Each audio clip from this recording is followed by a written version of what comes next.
morning. Thank you, Mark, also for this introduction. Yeah, it took me, I think, around 16 hours to arrive here. I am Peter Antoniac from the north part of Finland, from Oulu, and I'm the CTO of a company called Augmenta. Augmenta is we say that we turn augmented reality into a tool for enterprise. And we say that with pride because most of the time people heard about augmented reality, they put it in the context of Pokemon Go.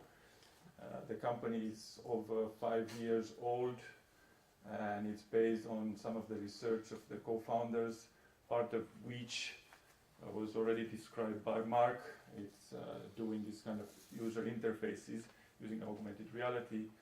But not only that, we also connect, and the topic of my speech today is this kind of industrial and industry 4.0, and how the augmented reality is the key technology to enable all those benefits that turn the manufacturing and others, the service industry, into a very productive, more productive than 5-10 years ago, right? So of course, I would try to walk you through some of the concepts. First of which is the Industry 4.0. It's obviously coming from Industry 3.0, right? So the Industry 1.0 was when we discovered the steam and we started, moving into productizing stuff. Manufacturing, that was then Industry 2.0 with the innovation, introduction of the electricity, right? And the third wave of industrial evolution was when computers and automations were introduced to the factories. So that made workers more efficient. You could also replicate better, and why not have multi-sites, right? And the Industry 4.0, you have all these new technologies that the 2000s brought us, like big data. Nowadays you hear a lot of artificial intelligence. You hear more about these simulations, cloud computing, and of course, with those there came also problems with security, data sharing, and how all those technologies are embedded into manufacturing to create an environment that is autonomous, can self-collaborate. Communication is the key factor, and of course you have also new technologies like augmented reality. Now, about augmented reality, you probably heard also and see videos and many other. But I go back in time, in the 90s. It was originally coiled in Boeing, where they had the problem in airplanes, and we have also people from Airbus with the cabling. Was quite a difficult challenge back then to install and configure them. And they came up with this idea that overlaying some artificial information on the real, then it will help the workers be more dynamic and more flexible. So here I have the mixed reality of the Milgram, which you have the virtual world and the real world, and in between you have augmented reality, when you basically see the surrounding around you, but you add some digital content to it, and then you have augmented virtuality, when you're like in a virtual world, but you see some kind of real world objects in it, and the virtual reality. And why I tell you this, it's important today more, is that in the industry, the workers, when you have the communication between machine working, and the workers are more mobile, and when they are more mobile, you need them to see what is happening, and at the same time you need them to be more informed, and that's where the augmented reality comes a key factor, key element. That's an old factory. It's interesting to see that, why I like this picture, it's in the center, you see a microphone, right? So you have the workers on the shop floor, they will do their stuff and they will inspect, and then you have a supervisor on the operations room that they will control some of the stuff from there, and if something goes wrong, they could do something from there, but more important, they will communicate to the workers, like, I go and do that, right? So it's like a dispatch. And that brings us to today, and you have to understand that with the Industry 4.0, the key, the crucial part is the interaction between the real world and the digital world. How do you walk through these production phases and how the information is passed, and how to eventually interact with it, how the machine interact with that from the design phase up to the services, like when the product is out and you manage the logistics of dispatching it to the end user, right? And in this interaction, I believe strongly that technologies like artificial intelligence, they help in the decision making, but also augmented reality is making possible to allow that kind of sharing the environment between the digital world and the real world. And in this case, the real world are those two guys there that are on the shop floor managing those machines that now they talk between each other, right? So we are in some respect getting into this kind of matrix that you have to be part of the matrix, right? Because the machines will be able to manage some of the decisions, but every now and then you want the worker to be also informed, so that you also can take part of the decision making and make better decisions by being properly informed, right? And so far you might think that, okay, but Peter, this is just like theoretical stuff, where is augmented reality like? And to that question, I think pretty much everywhere it's coming to the industry quite heavily. In the past, the challenges were the devices, right? The devices, they were heavy, the display was very small, they did not have a connection, and so forth. But in 2018, you have, this is actually just a glimpse of the amount of devices that are available. You have devices that are monoculars, that basically allow to put just a display on the workers. They are quite useful when the worker just needs a small notification and you want him to have the hands free, right? So you don't want him to like, okay, where is the notification or all that? There is that screen, let me read what happens there, right? And then you have more sophisticated devices that are stereoscopic. So you have a dual screen there, a binocular, and they allow the worker to see also like 3D, get schematics, do what we just said, see through some of the machineries, do complicated maintenance, do complicated quality assurance and so forth. And those devices also, you need to interact with them. So there are multiple ways to do interaction, and also they are always connected, so the workers can see what the production is telling them, what the sensors are giving the information, and get access to the back end, to the analytics and the big data. So all is fine, but how are the industries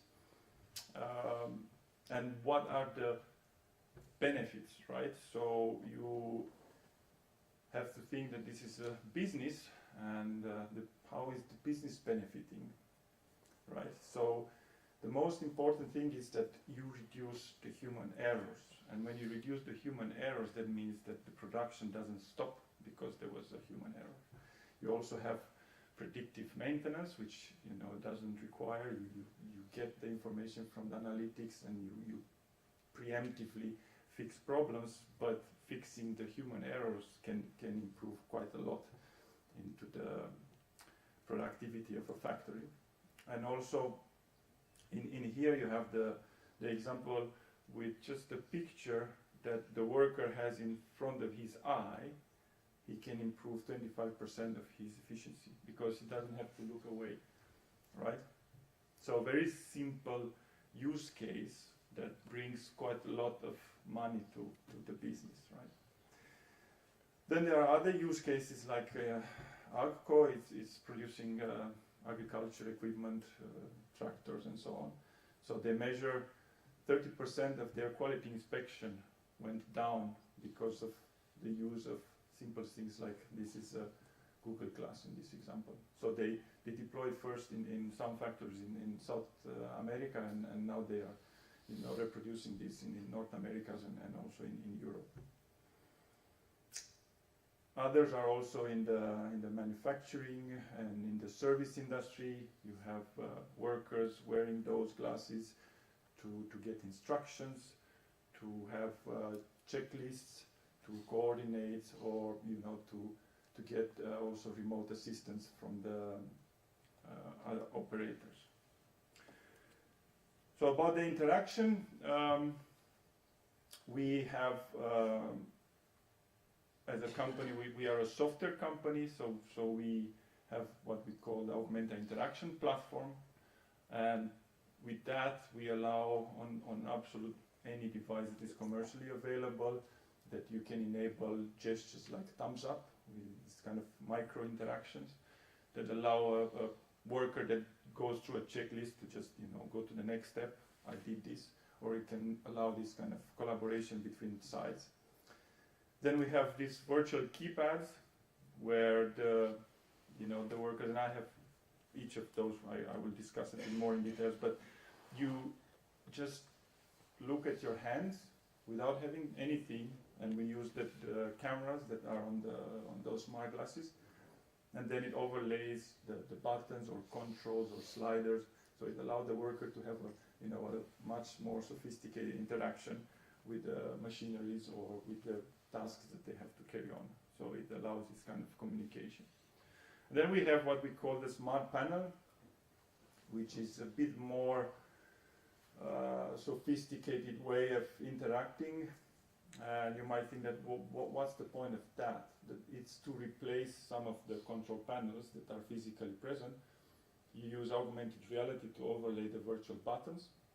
The benefits are that the worker, when it looks to the panel, you register the panel in 3D because you overlay it really in an optical see-through, so that it's perfectly aligned to that panel there. And in that way you also know perfectly where the worker's head is, right? So it's the inverse. And so when the worker controls a robot, you know exactly where his head is, so the robot cannot go by mistake and kill that. So that's just the side benefit of using this kind of technology. Of course, it saves on money. It also allows a more secure input in the factory and tracing of who did what, and also it allows to customize per worker immediately what kind of controls, and you have different levels. There are junior workers and senior shop supervisor, maintenance guys, and they will have different access to the machines through these tools that we provide them. So what we have, and I will talk also more, we have other examples in the afternoon when we talk in the round table, but so basic stuff like this, checklist. It was also used by the army, to validate equipment coming from the battle fast, so they can take pictures and mark some stuff with just some simple gestures.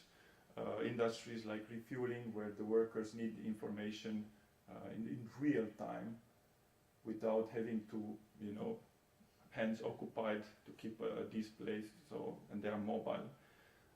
You have also these kind of remote workers that need to climb on some poles and input some data, and so they can use these kind of virtual surfaces on their hands.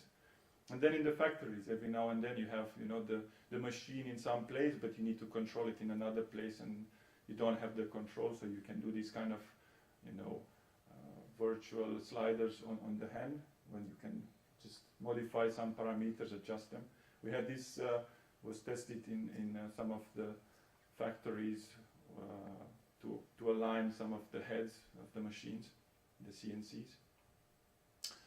And then, of course, the smart panel use case on the left is the without glasses. So a visitor in the factory has no idea what it means there, and only the workers that are doing their duty can control the machineries. So that's a factory floor, a modern factory floor that uses, on the left side, that uses the old style control panels. Those are very expensive equipment, and maintaining them, it's also expensive during the life cycle of a factory, of a shop floor. And on the right side, it's a similar thing, but using the control panel, which is basically just painting the dark and put there the code of the machine, and the workers then, you have usually, to give you an example, you can have a factory of 10 machines like this, and there is one worker, right? So you save, by removing 10 of those displays, you already save money, because you just have one glass for the worker.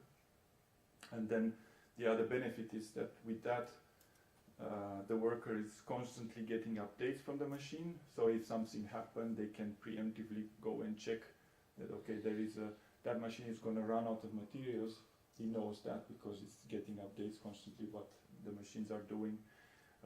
There is an alarm. In the past, they just had a light, Now they know what happened there, so they don't have to go to the machine and check what happened and then go back and fetch maybe the tools or materials to fix the problem and so on. And this you might think like, wow, this is really nice, right? I would like to do that in my industry. I would like to do it in my workplace for my workers, so they become more efficient, more productive, more informed, take better decisions, right? But that means that, okay, I have to figure out like, okay, I need a team of software developers and, augmented reality, I have to train them in 3D, and this is complicated overnight. Well, we thought about that. And we came up with a pretty simple solution, I think. It's up to you to judge. But what you can do is, you have the equipment, you decided, okay, we like these glasses, you buy the glasses, and then you download one app from us. With that app, you can go online to our Augmenta Studio and configure there what you want to do, what you want to control, which machine in your factory you want that worker that uses the glasses to operate, what kind of data do you want to show to your worker, what kind of information do you want from the sensors, what kind of information you want from the analytics, and you configure that online, right? You deploy that configuration in the glass, and it's good to go. So you don't have to program anything, you don't have to write any line of code, you just configure it for your factory. You don't have to be after that connected to the internet. Once that you download the configuration in the smart glasses, you can give it to your workers, and they will be able to operate and control the machineries and get data in real time from the machineries on the factory floor. So as you can see, these kind of solutions are available today. Augmented reality has expanded and touched almost everything on the factory floor and on the value chain also. So it's available as in the manufacturing, in the design phases.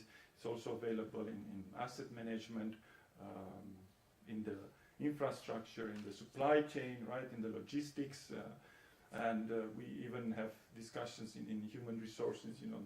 They are thinking how to take advantage of the technology and to improve the value add of their workers.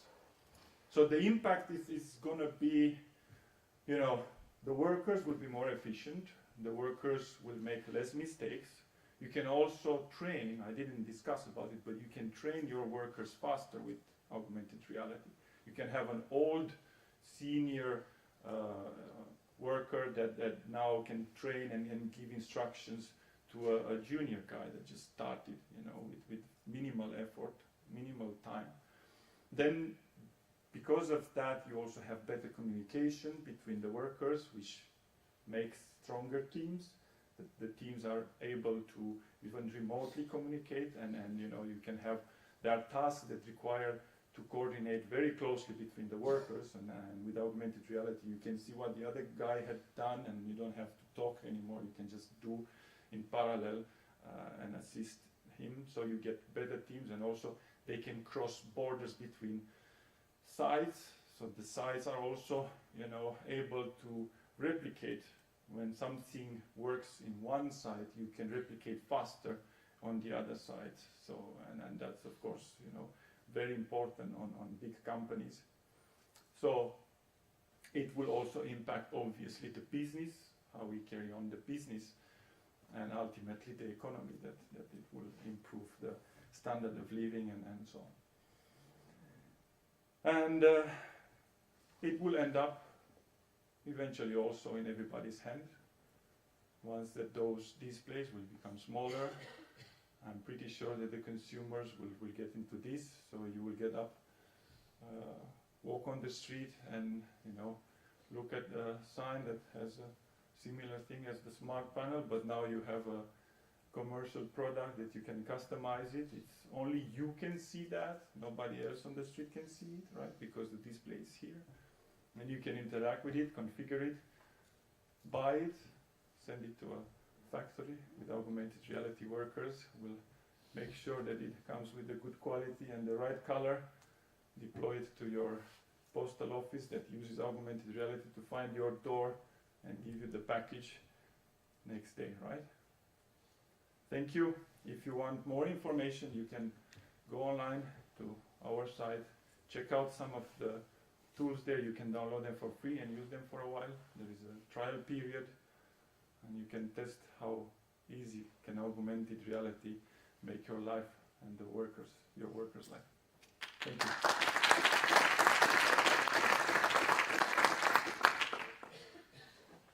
Thank you, Peter. We have time for some questions. Okay. So, Mr. I think you have a question. Is there some question in the room? Yeah. Thank you.